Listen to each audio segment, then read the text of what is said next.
Hi YouTube, this is Ford again with another short teaching. Today I want to talk a little bit about apologetics. Big word, just means the defense of the gospel. If the gospel, if the Bible are true, if Jesus Christ is the Son of God, there should be some facts to bear that out. I believe there are quite a few. Now the Bible talks about prophecy. We see in the Old Testament was called the Law and the Prophets, and there were many prophets, major and minor. Not that minor were lesser, but just shorter books. But Isaiah, Jeremiah, Ezekiel, and many others, and they prophesied things. They foretold that certain things were going to happen in God's timetable. Now, if these things were to come true in Jesus, it would give a high degree of probability that Jesus was indeed the Messiah, the Christ. So we're going to look at today just 8 of them very quickly. And actually the title of this is called, What Are the Odds? What are the odds of these prophecies being fulfilled in Jesus Christ, in Jesus himself? Okay, so let's look in. Pardon my putting up my glasses, but this kind of small print here. And this is not totally unique to me. As a matter of fact, a Professor Stoner did quite a bit of research on this in the 50s, the 1950s, and he was a professor of mathematics in California. Let me get you that information. He was Pasadena City College chairman of Science Division and chairman of the Departments of Mathematics and Astronomy, Dr. Peter Stoner. But he came up with this, and these are only 8 of, and it's variously recorded that there were 60 prophecies that were directly related to Jesus Christ and 300 that were also relating to Jesus Christ, maybe not as direct. But the first one, and I'm just going to read some scriptures here very quickly and go over this. You, O Bethlehem, are only a small village in Judah, yet a ruler of Israel will come from you, one of whose origins are from the distant past. Micah 5:2. That's one. And we know that Jesus was born in Bethlehem. The Pharisees variously got it wrong because they didn't know that. They thought he came out of Nazareth, which was incorrect. Number 2, the Lord himself will choose a sign. Look, the virgin will conceive a child, she will give birth to a son, and will call him Emmanuel, which means God is with us. Isaiah 7:14.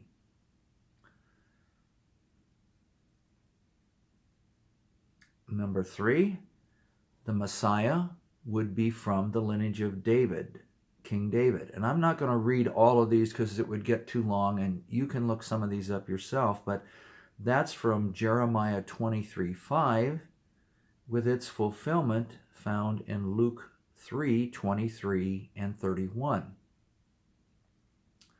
The next one, the Messiah would be betrayed for 30 pieces of silver. This was Zechariah 11:13, and we see in the fulfillment of that given to Judas, Matthew 26:15, 30 pieces of silver. The Messiah would have his hands and feet pierced, Psalm 22:16. And a lot of these prophecies, in fact, most of them, are at minimum 500 years, 1,000 years, or more before Jesus was ever born. This one in Psalm 22, verse 16, the Messiah would have his hands and feet pierced, was in King David's time of over 1,000 BC. The fulfillment was Luke 23, verse 33. Again, I apologize for not reading every one of these out, but I just don't want to make it so long that it's not interesting to you. And if you do have a desire to look them up, it's readily available. Get a Bible, though. And the next one, people would cast lots for the Messiah's clothing. Psalm 22:18. And the soldiers took his robe. They didn't want to tear it, so they threw dice for it to see who got it.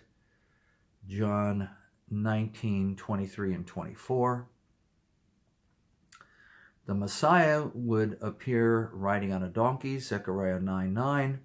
The fulfillment was when Jesus made a triumphal entry into Jerusalem in Matthew 21:7 on Palm Sunday, variously called Palm Sunday. And the last one of the 8, a messenger would be sent to herald the coming of the Messiah, Malachi 3:1. And the fulfillment was John the Baptist, who said, I baptize you with water, but there's someone coming who's greater than I, the Messiah. John 1:26. So here are just basically 8 prophecies that were fulfilled by Jesus. And again, there's a little bit of, I don't want to say controversy, but different descriptions of how great the odds are for these to all be fulfilled in Jesus Christ. Variously, I've heard 10 to the 26th power, which is mind-boggling, just mind-boggling in its incredibility. And I've heard it said that if you were to take silver dollars and fill up the entire state of Texas 2 feet deep in silver dollars and mark one of them, just one, with a red X on it, and variously bury it somewhere over the entire state of Texas, again, 2 feet deep in silver dollars, and you put a blindfolded man in the middle of Texas and tell him to pick one silver dollar, and what are the odds of that man blindfolded picking the silver dollar that would be the one with the X on it? That's how staggering the impossibility of all of these things being fulfilled. Just wanted to share a little bit of that with you. Take some time and look them up in the Bible. I think if you let yourself understand the Bible prophecies, that it will be conclusive that Jesus is the Christ, the Messiah, and that he has done everything that it was prophesied about him to do. Thanks, YouTube. See you later.